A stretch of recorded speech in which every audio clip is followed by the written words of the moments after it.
Now, let's deep dive into the big LGBTQ plus story for today. I'm Jason Kovian, and let's queer up entertainment.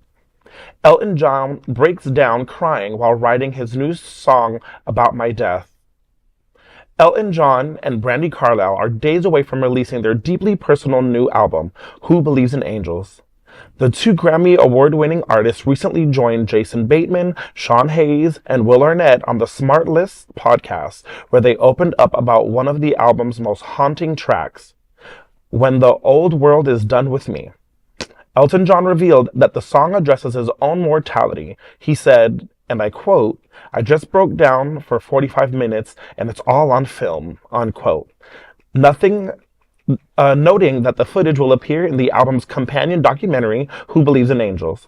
Stories from the Edge of Creation. Carlile, whose voice trembled while recording, recalled, and I quote, "I want everybody to see it because it's really human, like deeply flawed and embarrassing. The kind of shit that you do when you forget that there's a camera on is what's really interesting," unquote. In December, 78-year-old Elton John revealed he is losing eyesight in his right eye. Yet, he feels the upcoming album is the best record he has made in 40 years. Who Believes in Angels, released on April 4th. With Stories from the Edge of Creation premiering the same day at 92NY in New York City, the trailer is now available. I mean, I think this is going to be amazing. You know, a real artist can tell a story and make you feel something. And the more genuine they are to and connected to that story, you can feel it. Yeah. I can't imagine people who are going to hear this who are, you know, having to watch their parents age, who are them facing aging on your own and not relate to that when you hear authenticity, especially the way that he has done for years.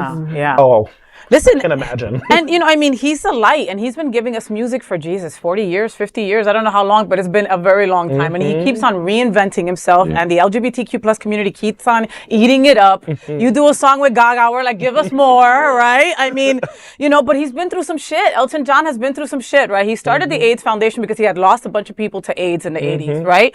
And then, you know, he made friends with Ryan White. And if you guys remember who Ryan White was, he was the kid that had AIDS back in the 80s, I want to say it was. And he passed away. And when the kid passed away, Elton John was living with a really bad cocaine and alcoholic problem, okay? And when Ryan White died, he decided to get sober. You know, the man's been through a lot of stuff, you know? Let's give him some props. He's 78 years old and still performing. And probably still at the top of his game. And I just hope that people actually listen to the song for what it is and don't go, oh, I hope that the dance remix is coming up and we're going to scare it in the club, which I'm sure there will be. That's inevitable. But I think when artists really do sit down and put out their heart, and it gives us a glimpse into their life. But again, it's something that's relatable. We can sit there and go, oh, well, okay, I'm no spring chicken myself.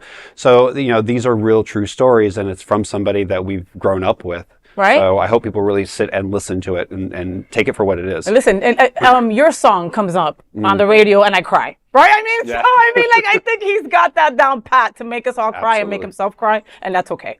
This is the big LGBTQ story for today. There is no other queer nonprofit media platform like this in the entire world. Support our LGBTQ stories by subscribing and sharing Queer News Tonight.